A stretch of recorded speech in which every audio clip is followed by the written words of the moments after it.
Bom dia e bem-vindos à teleconferência da WEG sobre os resultados do primeiro trimestre de 2025. I would like to highlight that simultaneous translation is available on the platform, on the interpretation button via the globe icon at the bottom of the screen.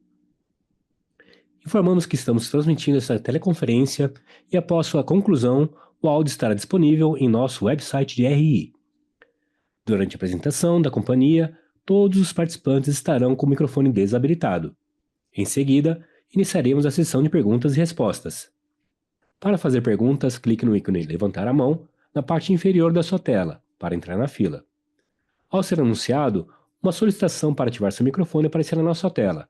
Então, você deve ativar o seu microfone para fazer perguntas. Caso tenha mais de uma pergunta, orientamos que sejam feitas todas de uma única vez. Caso não tenhamos tempo para responder todas as perguntas ao vivo, fique à vontade para enviar sua pergunta para o nosso e-mail ri@veg.net, que responderemos após o encerramento da nossa teleconferência. Ressaltamos que quaisquer previsões contidas neste documento ou eventuais declarações que possam ser feitas durante a teleconferência acerca de eventos futuros, a perspectiva dos negócios, as projeções e metas operacionais e financeiras e ao potencial de crescimento futuro da WEG constituem-se em meras crenças e expectativas da administração da WEG, baseadas em informações atualmente disponíveis. Essas declarações envolvem riscos e incertezas, e, portanto, dependem de circunstâncias que podem ou não ocorrer. Investidores devem compreender que condições econômicas gerais, da indústria e outros fatores operacionais podem afetar o desempenho futuro da WEG e conduzir a resultados que diferem materialmente daqueles expressos em tais considerações futuras. Conosco hoje em Jaraguá do Sul estão André Luiz Rodrigues, diretor superintendente administrativo e financeiro, André Meneghetti Salgueiro, diretor de finanças e relações com investidores, e Felipe Scopel Hoffmann, gerente de relações com investidores. Por favor, senhor André Rodrigues, pode prosseguir. Bom dia a todos, é um prazer estar com vocês mais uma vez para a teleconferência dos resultados da WEG. Começo com os destaques do trimestre no slide 3, onde a receita operacional líquida cresceu 25,5% em comparação ao primeiro trimestre de 2024. No Brasil, a área de geração, transmissão e distribuição de energia foi o destaque do crescimento, com a concentração de negócios de geração solar centralizada e a continuidade das entregas de projetos de transmissão e distribuição. Também no mercado externo, destacamos o negócio de GTD. Nós apresentamos mais um trimestre com bom desempenho, especialmente dos negócios de transmissão e distribuição na América do Norte.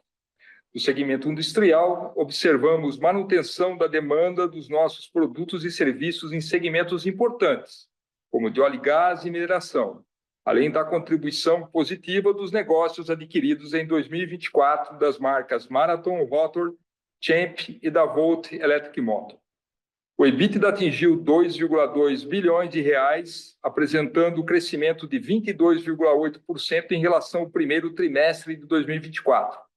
Já a margem EBITDA encerrou o trimestre em 21,6%, uma redução de 0,4 ponto percentual em relação ao mesmo período do ano passado. Ao longo da apresentação, o André Salgueiro dará mais detalhes sobre esses pontos. Já o ROIC, um dos nossos principais indicadores financeiros, manteve-se em patamar elevado de 33,2%, como podemos ver em mais detalhe no próximo slide. E mesmo em patamar elevado, devido ao crescimento da receita e manutenção das margens operacionais saudáveis no período, apresentamos uma redução no trimestre devido principalmente ao fato do ROIC do primeiro trimestre de 2024 ter sido positivamente impactado pelo reconhecimento de incentivos fiscais não recorrentes referentes à constituição de uma nova controlada na Suíça e pelo crescimento do capital investido, devido aos investimentos em ativos fixos e intangíveis, além da aquisição dos negócios da Marathon. Passo agora a palavra para o André Salgueiro continuar. Obrigado, André. Bom dia a todos. No slide 5, eu apresento a evolução da receita das nossas áreas de negócios. No Brasil, observamos uma atividade industrial saudável, com manutenção na demanda para equipamentos de ciclo curto, como os motores elétricos de baixa tensão e os produtos seriados de automação, apesar da oscilação nas entregas de projetos de equipamentos de ciclo longo em relação aos motores elétricos de média tensão e painéis de automação. Em GTD, o destaque foi as entregas de projetos de geração solar centralizada, em um movimento que mais do que compensou a diminuição da receita de novos aerogeradores. Bom desempenho também no negócio de T&D, motivado principalmente pelas entregas de transformadores de grande porte e subestações ligadas a projetos de transmissão e redes de distribuição. Em motores comerciais e appliance, o volume de vendas apresentou crescimento com relação ao mesmo período do ano anterior, com um bom desempenho de segmentos relevantes, como fabricantes de ar-condicionado, a construção civil e compressores. Em tintas e vernizes, a demanda se mostrou positiva, com destaque para os segmentos de água e saneamento e implementos agrícolas. No mercado externo, destaque para os segmentos industriais de óleo e gás e de mineração, além da contribuição positiva dos negócios da Marathon, Champ, Rotor e da Volt Electric Motor para o crescimento de receita neste trimestre. Para os equipamentos de ciclo longo, como os motores de alta tensão e sistemas de automação, observamos a construção de uma carteira de pedidos saudável para os próximos trimestres, apesar de oscilação no volume de entregas de projetos no trimestre. Na área de GTD, que segue com desempenho em destaque, continuamos aproveitando as oportunidades presentes no mercado de T&D na América do Norte, em conjunto com uma boa demanda nos negócios de geradores da Marathon. Em motores comerciais e appliance, observamos crescimento da demanda, com destaque para as operações na China e na América do Norte, além da contribuição dos negócios da Volt Electric Motor. E em tintas e vernizes, apesar da queda das vendas na América do Sul, observamos crescimento da receita nas demais regiões, com destaque para o bom resultado da operação do México. O slide 6 mostra a evolução do EBITDA, que apresentou um crescimento de 22,8%, enquanto a margem EBITDA encerrou o trimestre em 21,6%, apresentando leve acomodação quando comparada ao mesmo período do ano anterior, reflexo principalmente da mudança de mix de produtos, especialmente a maior relevância do negócio de geração solar centralizada. Importante destacar que o negócio de geração solar, em virtude das entregas dos projetos de geração centralizada, mais do que dobrou em relação ao primeiro trimestre de 2024. Esse movimento foi importante para o crescimento de receita, mas trouxe um impacto negativo para a margem consolidada do trimestre. Os demais negócios, em conjunto, continuam com margens saudáveis e acima das médias históricas da companhia. Finalmente, no slide 7, mostramos a evolução dos nossos investimentos, que somaram 621 milhões, sendo 56% no Brasil e 44% no exterior. No Brasil, seguimos com a modernização e expansão da capacidade de produção de transformadores nas unidades de Betim e Blumenau, além de aumento da capacidade produtiva de motores industriais em Jaraguá do Sul. E no exterior, continuamos com os investimentos no México e na Colômbia, com destaque para o avanço na construção das novas fábricas de transformadores. Com isso, eu finalizo a minha parte e devolvo a palavra ao André. Obrigado, Salgueiro. No slide 8, e antes de passarmos para a sessão de perguntas e respostas, eu gostaria de destacar que em fevereiro anunciamos a conclusão da aquisição da Reivax, uma empresa brasileira de atuação global já consolidada no mercado de sistemas de controle em geração de energia. E, por fim, gostaria de falar um pouco sobre as perspectivas para o restante do ano. Nós estamos confiantes em nossa estratégia de diversificação de produtos e soluções e presença global, que nos permite aproveitar as oportunidades nos diversos mercados onde atuamos e mitigar riscos em momentos de oscilação de mercado. Seguimos com uma dinâmica operacional saudável. Nossa estratégia industrial e constante busca por eficiência operacional devem continuar suportando boas margens operacionais e retorno sobre capital investido. Continuamos nos beneficiando de condições estruturalmente favoráveis, especialmente aquelas ligadas à transição energética, que deve continuar suportando o crescimento de receita ao longo do ano, mas é sempre importante manter-nos atentos ao cenário macroeconômico global e possíveis volatilidades dos mercados onde atuamos. Encerro aqui a nossa participação e podemos seguir para a sessão de perguntas e respostas. Obrigado. Iniciaremos agora a sessão de perguntas e respostas. Lembrando que para fazer perguntas, vocês devem clicar no ícone levantar a mão na parte inferior da sua tela. Ao ser anunciado, uma solicitação para ativar seu microfone aparecerá na tela. Então você deve aceitá-la para fazer perguntas. Solicitamos por gentileza que as perguntas sejam feitas todas de uma única vez. Nossa primeira pergunta vem de Lucas Marchiori, BTG Pactual. Seu áudio está habilitado, por favor, pode prosseguir. Obrigado. E aí, pessoal, bom dia. Obrigado aí pelo call.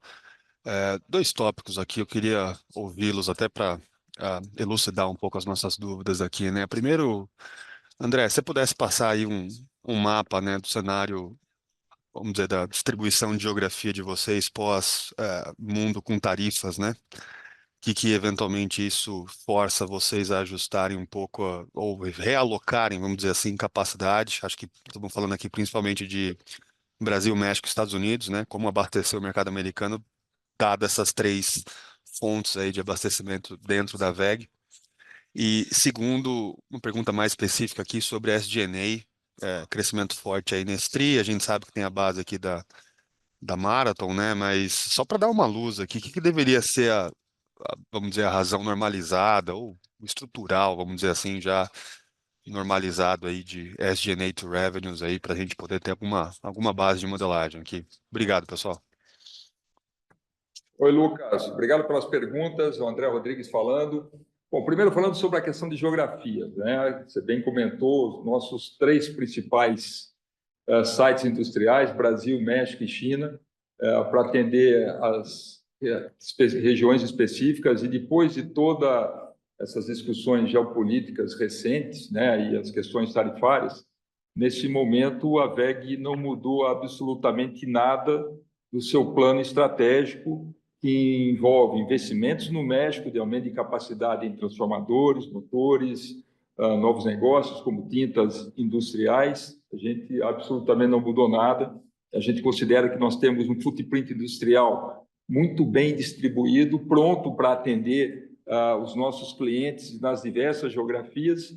E, basicamente, né, o que nós temos de concreto, ainda existem muitas incertezas, né, com relação às tarifas e a volatilidade nas estruturas comerciais que estão em discussão.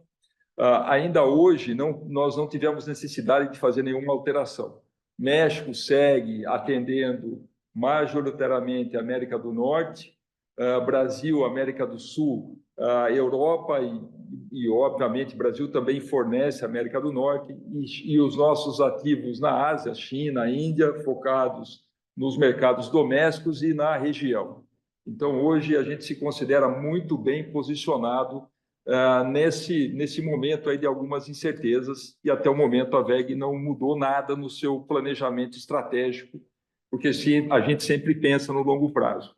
Com relação ao SG&A, né, acho que o principal motivador que nós tivemos, né, foi o aumento das despesas, primeiro, da consolidação dos negócios da Marathon, Rotary Champ e Volt, né, que não estavam presentes no primeiro trimestre do ano passado, mas também, né, um aumento com a contribuição no aumento dos gastos com fretes no trimestre. Tivemos aumento do frete internacional, como o Salgueiro colocou também, um pouco na dinâmica dos negócios, um aumento bem importante de vendas de fazendas solares e solar nesse primeiro trimestre. O solar tem um frete, né, por toda a distribuição dos painéis solares também, que acaba aumentando essa conta. E a gente também tem que lembrar, né, quando a gente fala, comparando em valor, primeiro trimestre desse ano com o ano passado, também a questão da desvalorização do real, que ajuda nesse processo. Fechado. Obrigado, André. Bom dia a todos. Obrigado. Nossa próxima pergunta vem de Lucas Lag, XP. Seu áudio está habilitado, por favor, pode prosseguir. Bom dia, pessoal. Obrigado pelo espaço aqui também. Eu tenho duas perguntas. Uma é ainda no tema de de rentabilidade e tentar explorar um pouco melhor ainda essa questão de margem nesse primeiro trimestre. Especificamente quando a gente olha ali a quebra de custo entre mão de obra e matéria-prima. A gente viu que, se a gente comparar com o quarto trimestre aqui de 2024, acho que teve um efeito relevante aqui de uma piora, né, de margem EBITDA tri a tri por conta de custo de pessoal, né, de mão de obra, e até uma melhora tri a tri por conta de matéria-prima. Então, mais entender esse aumento da relevância da linha de mão de obra que acabou pesando um pouco em rentabilidade e também nessa questão de matéria-prima, até no contexto de mix de produto que vocês já explicaram, acho que talvez tenha a ver com isso, mas a mão de obra, se puderem dar um pouco mais de detalhe. E aí uma segunda pergunta, que acho que também está relacionada, de certa forma, a essas incertezas é, globais. A gente tem notado bastante preocupação dos investidores aqui em relação a esses riscos de desaceleração macro, nesse contexto geopolítico, mas até olhando os resultados dos pares globais de vocês, né, que não parecem ter sentido muito impacto ainda dessa temática, queria entender como que vocês estão enxergando na ponta, né, a percepção dos clientes em relação ao apetite a novos investimentos. Ao longo de abril, aqui já notaram algum grau de desaceleração na entrada de pedidos na carteira? Nas conversas que vocês têm com os clientes, vocês têm notado algum receio maior, alguma preocupação maior em relação a esse apetite a CAPEX e a novos investimentos daqui para frente, que poderia impactar carteira de vocês, principalmente em ciclo curto, mas entender essa questão nesse cenário difícil, incerto aí, que dificulta entender aqui como pensar em demanda daqui para frente. Mas são esses dois pontos. Acho que essa quebra de rentabilidade em relação à mão de obra e matéria-prima e essa questão de entrada de carteira no contexto geopolítico atual. Obrigado. Oi, Lucas, bom dia, o Salgueiro aqui, obrigado pelas perguntas. Um pouco mais específico nesse ponto de rentabilidade, né? Acho que a gente colocou ali durante a apresentação a questão do efeito mix, né? Eu acho que esse foi o principal efeito ao longo do trimestre, e aí só para dar uma dimensão, né? A gente até colocou ali que o solar, quando a gente compara ele em relação ao primeiro trimestre do ano passado, ele mais do que dobrou em relação à receita, e ele também teve um crescimento importante em relação ao quarto trimestre do ano passado, né? Então, dá para dizer que esse é o efeito mais relevante, e aí tem uma composição diferente, né, do solar, não só do solar, mas de basicamente todos os negócios, uma composição diferente de mão de obra, de materiais, aí vai depender um pouco da composição de cada produto, tá? Especificamente com relação à mão de obra, o que a gente tem no primeiro trimestre em relação ao quarto trimestre do ano é que normalmente a gente tem o dissídio, principalmente aqui no Brasil, né?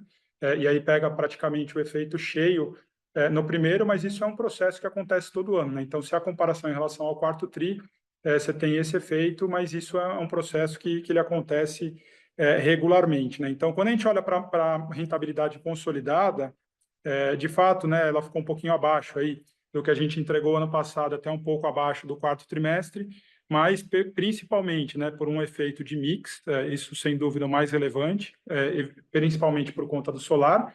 A gente teve algum efeito ali de custo de matéria-prima, principalmente cobre, avaliando ele em reais, né, porque você tem o efeito do preço do cobre em dólar no ano contra ano, né, e em cima disso você tem o efeito do câmbio também.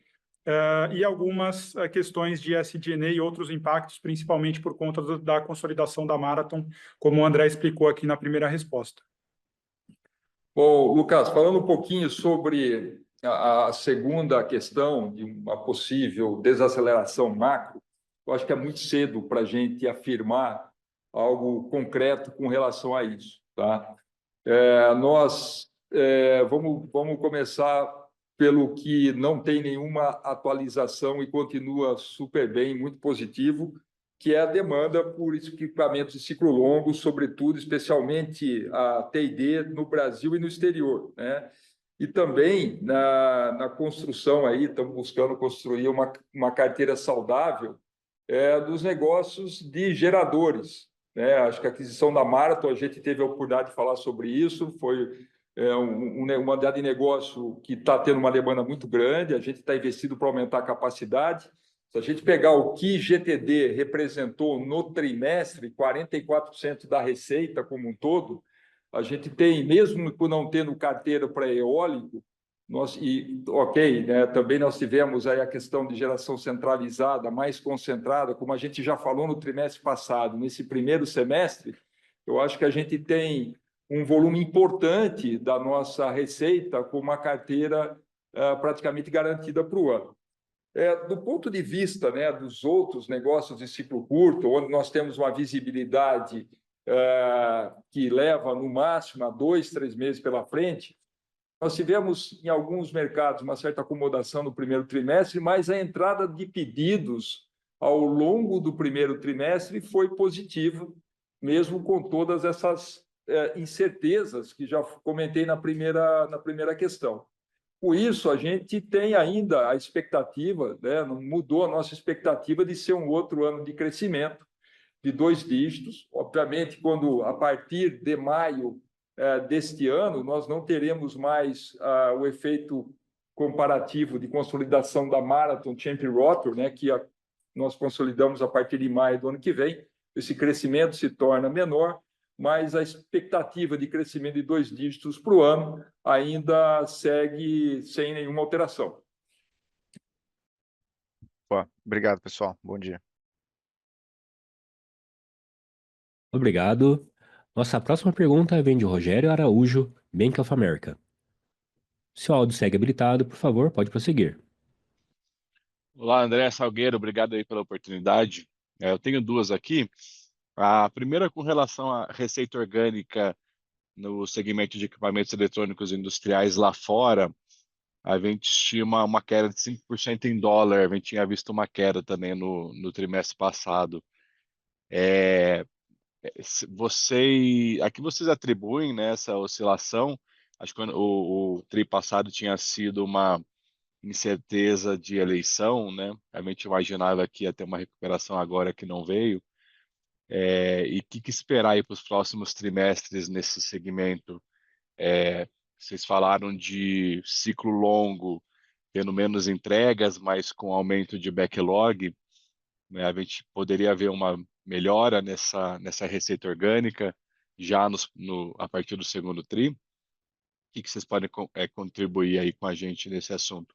E o segundo ponto, com relação a gargalos de capacidade atualmente, onde é que vocês estão com capacidade cheia e quais são os próximos passos, né? Vocês estão investindo bastante em aumento de capacidade, mas quais são as próximas inaugurações de expansões e quais segmentos e qual é o timing, né? Só para a gente tentar entender onde que a gente pode ver saltos de produção. Aí pode ser para 2025, mas também 26, 27. Obrigado. Oi, Rogério, bom dia, é o Salgueiro aqui. Obrigado pelas perguntas. Com relação ao mercado externo, né, equipamento eletroeletrônico industrial, de fato, né, fazendo essas exclusões de aquisição Marathon e câmbio também, a gente viu a receita um pouco abaixo do primeiro trimestre do ano passado.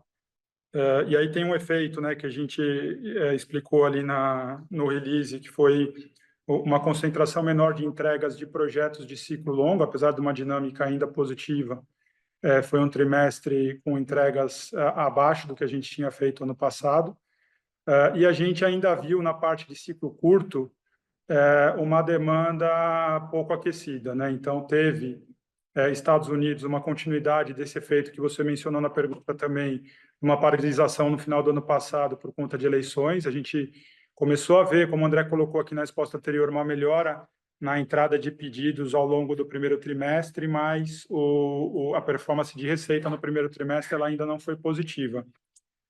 E a gente também tem a situação principalmente da Europa, que aqui a gente já vem falando há algum tempo, né? A demanda de ciclo curto na Europa ela não está positiva, e a gente tem algumas oscilações em mercados importantes, principalmente a Alemanha, que vem sofrendo um pouco com situação macro, e a gente percebeu também uma receita abaixo ao longo desse trimestre. Quando a gente olha para frente, acho que dá para dizer, né, que principalmente América do Norte, a gente já viu uma dinâmica mais positiva de entrada de pedidos, então isso gradualmente deve melhorar daqui para frente. Obviamente, tem todos os impactos relacionados aí à questão de tarifas, como o André colocou aqui na resposta anterior, que é muito difícil a gente ter uma visibilidade agora, então a gente vai precisar monitorar aqui no mês a mês e ver o que isso pode, de fato, impactar a demanda daqui para frente. E a gente tem uma outra região que também está mostrando um sinal aí positivo de retomada, que é a Ásia-Pacífico, né? Principalmente a China. A gente vem vendo aí uma performance positiva nos últimos meses, então sinalizando aí crescimento daqui para frente. A Europa, eu diria que a gente tem visto alguma melhora na entrada de pedidos, mas dentro das regiões é a que provavelmente vai demorar um pouco mais de tempo para a gente ver algo mais robusto aí de retomada, né? Então, aqui é um ponto de atenção a ver como vai se desenrolar aí ao longo dos próximos meses. Com relação à segunda pergunta, a gente tem um orçamento de capital aprovado para o ano de 2,6 bi, né? Então, um CAPEX bem importante para esse ano. Certo afirmar, né, que boa parte disso está ligado aos investimentos no negócio de TID, que a gente anunciou e deu bastante destaque até no VEG Day do ano passado, né? Então, a expansão das plantas aqui no Brasil, Betim e Gravataí principalmente, a construção de uma planta Greenfield na Colômbia, a construção de uma nova planta também no México e alguns investimentos de aumento de capacidade nos Estados Unidos, né? Então, eu diria que aqui é onde a gente está rodando com a capacidade praticamente tomada e a gente depende aí de novos investimentos para adicionar capacidade, dado que o mercado está bastante aquecido. Os demais negócios, a gente vem investindo ao longo do tempo, a gente está rodando com uma capacidade relativamente boa, mas não temos uma pressão como no negócio de TID, né? Então, aqui a entrada deve ser gradual, tem muito investimento que foi anunciado aqui no Brasil na parte de verticalização no negócio de motores e também de transformadores, né, com investimentos aqui na fundição em Guaramirim, investimentos na fábrica de fios em Itajaí, e a gente tem também alguns investimentos importantes na parte de automação aqui no Brasil, em Itajaí. Então, é basicamente isso. Com relação à capacidade, acho que, como eu falei, né, TID rodando plena capacidade, precisamos desses investimentos para adicionar nova capacidade, os demais negócios rodando com nível de capacidade elevado, à exceção das fábricas da Marathon, né, que ainda rodam com uma capacidade ali próximo anunciou no momento da aquisição. Obrigado, Salgueiro. E você consegue passar uma estimativa de timing desse aumento de capacidade de Betim, de Gravataí, da Colômbia e do México? Não, a maior parte vai entrar no final do ano que vem, né? Entra alguma coisa atual de investimentos que a gente tinha anunciado lá atrás, então está entrando agora alguma coisa, mas menos relevante. Os investimentos mais importantes, né, que são os Greenfields do México, a nova fábrica da Colômbia e a expansão da capacidade de Betim aqui no Brasil, vão ser mais concentrados no final do ano que vem, até início de 2027. Perfeito, ficou muito claro, muito obrigado.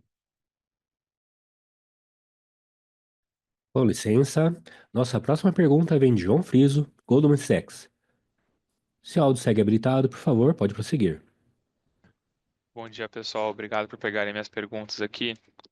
Tenho duas do meu lado. Uma é um follow-up com relação à geração solar. Tá? Vocês comentaram que teve uma aceleração, né? Tri contra tri, agora no primeiro tri. Queria entender como é que vai ser esse ritmo de entregas, né, daqui para o final do ano, se a gente chegou no patamar que daqui para frente é estável, ou se a gente deveria ter mais alguma aceleração ao longo do ano. E aí minha segunda pergunta é com relação aos fornecedores de vocês, né? Assim, a gente ouve muito que a cadeia de suprimentos como um todo está muito apertada. Então, queria entender um pouquinho como que isso tem afetado vocês, se vocês têm tido limitação de pedidos, como é que está preço, né? Porque vocês comentaram muito que cobre foi um detrator de margem no primeiro tri. Queria entender se teve algum outro motivo relacionado a fornecedores também que possa ter pesado. Obrigado, pessoal.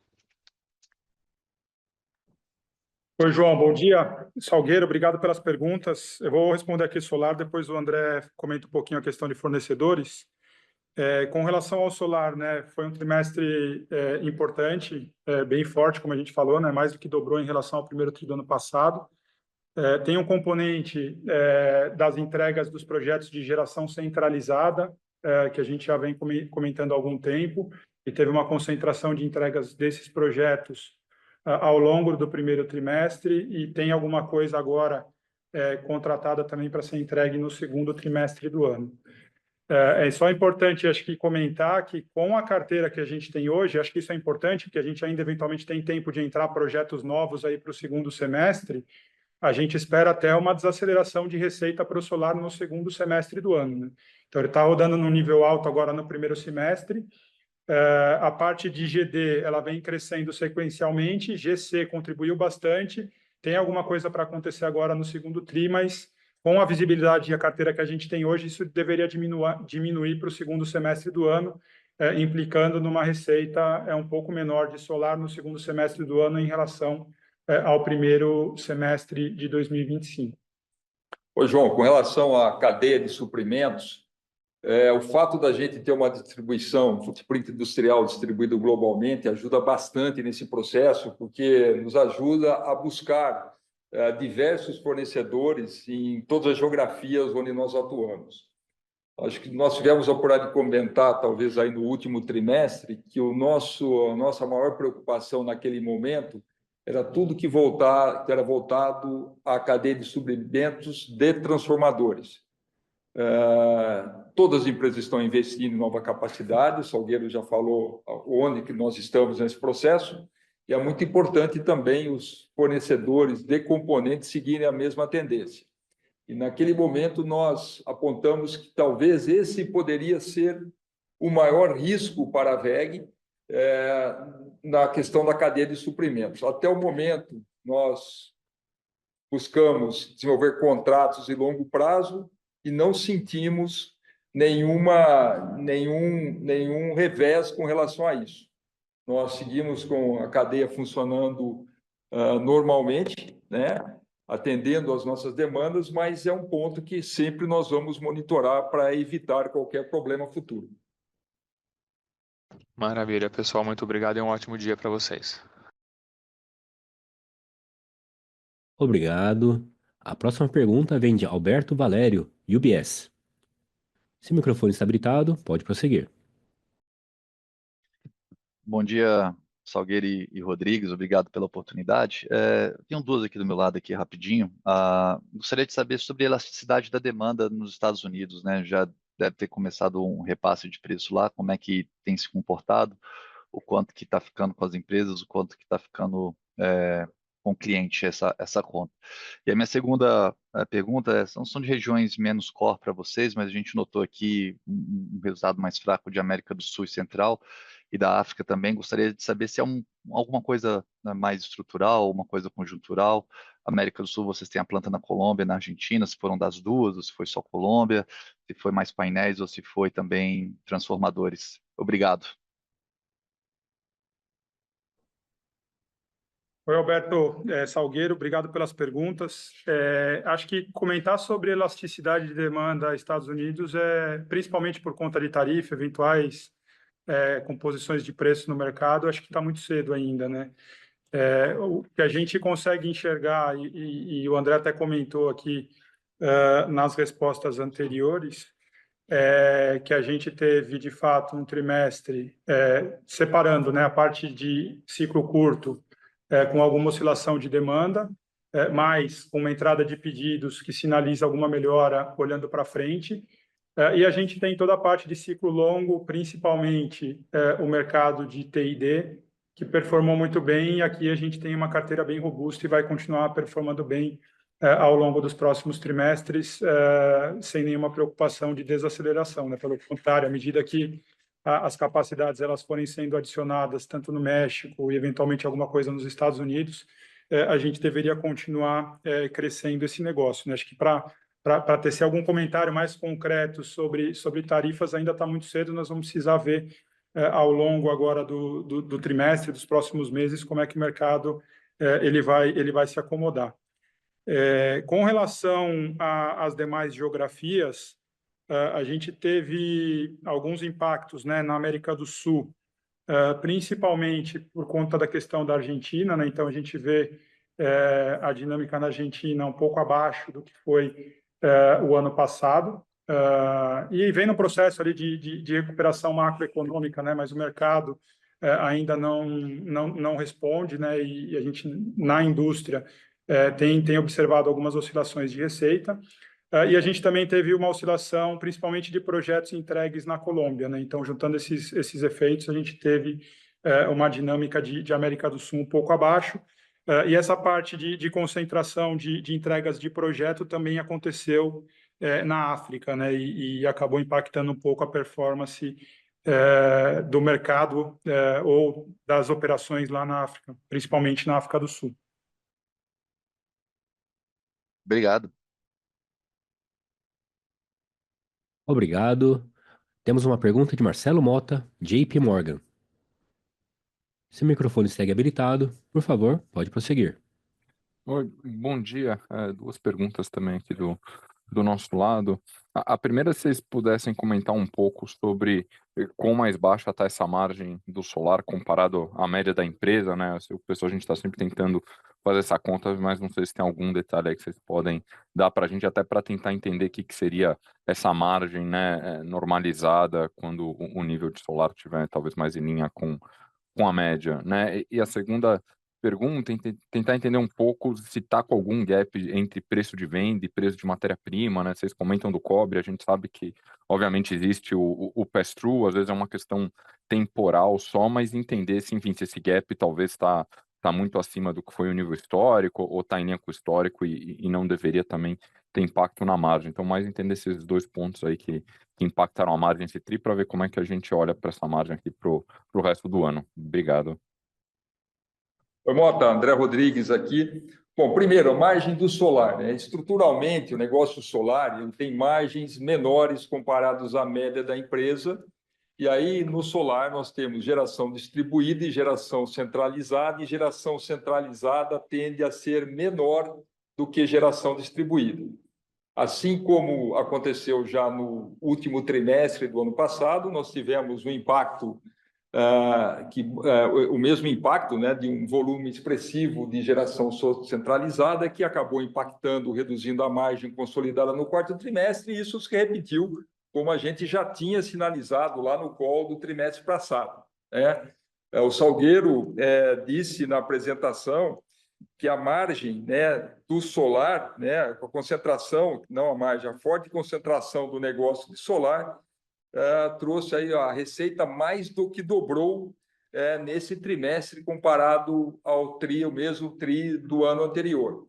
Que a gente pode dizer o seguinte: se nós tivéssemos tido um volume de solar muito próximo ao que foi o primeiro trimestre do ano passado, a margem teria sido maior do que foi do último trimestre de 2024 e do primeiro trimestre de 2024 também, né?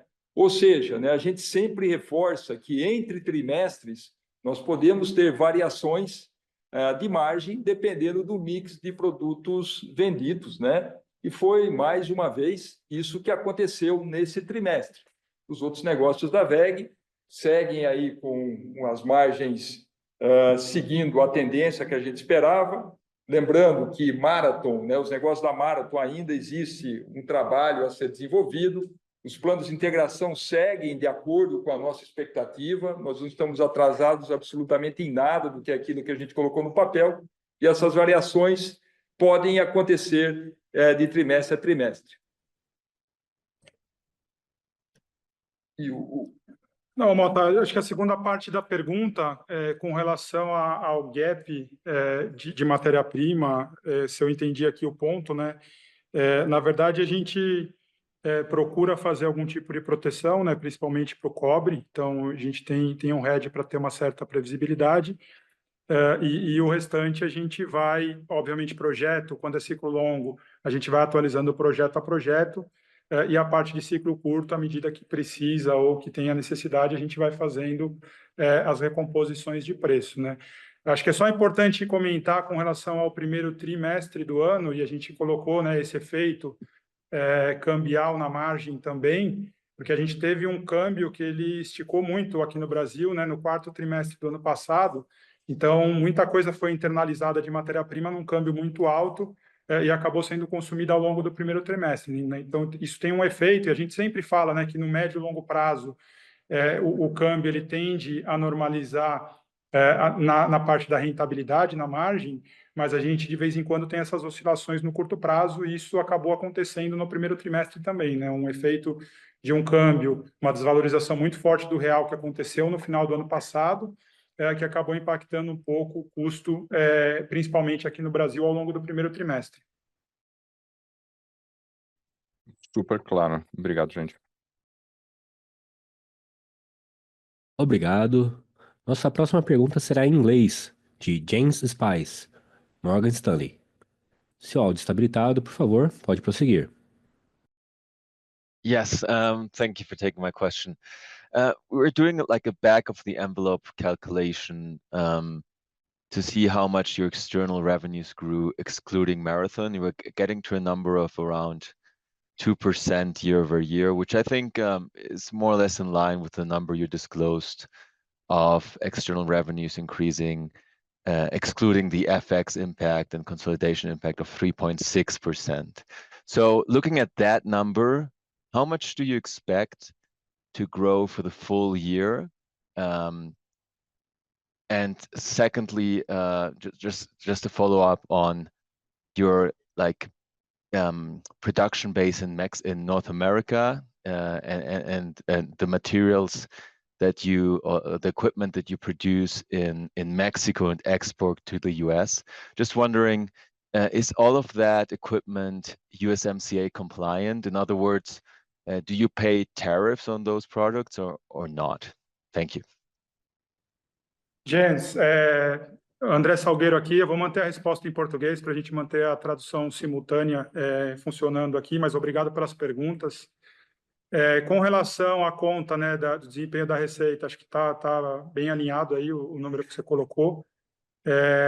Com relação à expectativa de crescimento olhando para frente, a gente não dá o guidance de crescimento na expectativa para o ano, então aqui a gente vai se limitar um pouco no comentário, que foi o comentário que o André fez aqui em umas respostas anteriores, que a gente continua com a expectativa de continuar crescendo num ritmo de 2 dígitos, e aí quando a gente coloca isso, a gente está colocando tudo em consideração, né? E obviamente aqui tem câmbio e tem aquisição também, que faz parte do processo de crescimento histórico da companhia, né? Todas as aquisições que a gente fez ao longo dos anos, e lembrando que a gente tem um efeito mais relevante da consolidação das aquisições até abril, né? Porque a partir de maio a gente passa a ter a mesma base, principalmente da Marathon, né? Que a gente começou a consolidar em maio do ano passado. Então esse efeito ou esse benefício que a gente está vendo agora da consolidação, ele diminui, a gente ainda vai ter alguma coisa, principalmente por conta da Volt, que entrou em dezembro do ano passado, e da Reivax aqui no Brasil mais recentemente, mas o maior efeito, que é o efeito da consolidação da Marathon, a gente só tem esse benefício até abril. Com relação ao que a gente produz na região para atender Estados Unidos, acho que só para relembrar um número que a gente comentou aqui no último call, de tudo que a gente vende nos Estados Unidos, né, a gente produz mais ou menos 1/3 dentro dos Estados Unidos, a gente produz 1/3 mais ou menos no México, e a gente produz 1/3 fora da região, principalmente aqui no Brasil, né? E tudo que a gente produz no México e vende para Estados Unidos está dentro do USMCA, então a gente está compliant aí com todos os requerimentos, né, e não tem nenhuma tarifa sendo aplicada para esses produtos, né? Com licença, nossa próxima pergunta vem de André Mazzini, Citi. Seu microfone foi habilitado, por favor, prossiga. Oi, time, obrigado pelo call. 2 perguntas também. A primeira sobre os leilões de reserva de capacidade para sistemas de bateria. Hoje, no call de resultados de uma transmissora de energia, eles falaram que acham que esse leilão só sai ano que vem, em 2026. Então, se talvez realmente só fique para o ano que vem, qual é a opinião de vocês sobre isso? Ou se ainda sai esse ano? E talvez de tamanho, né, de leilão, a gente viu algumas notícias e consultorias dizendo que seria por volta de 300 mega e um valor total de 2,5 bi, se esse ballpark aí faz sentido, né, de tamanho. Essa é a primeira. E a segunda, sobre o mercado de transformadores nos Estados Unidos e competição por lá. A gente viu notícias desse ano da Hyundai Electric investindo para aumentar a capacidade dela na fábrica que ela já tem no Alabama. Então a pergunta é se essas capacidades todas que a gente tem ouvido sobre aumento, né, de capacidade de investimento, seja da Hyundai, da Siemens e da Hitachi, que a gente viu ano passado, se alguma coisa disso já entrou online ou está tudo mais para final de 26 ou até mais distante que isso, 2027. Obrigado. Valdini, bom dia. Obrigado pelas perguntas, Salgueiro aqui.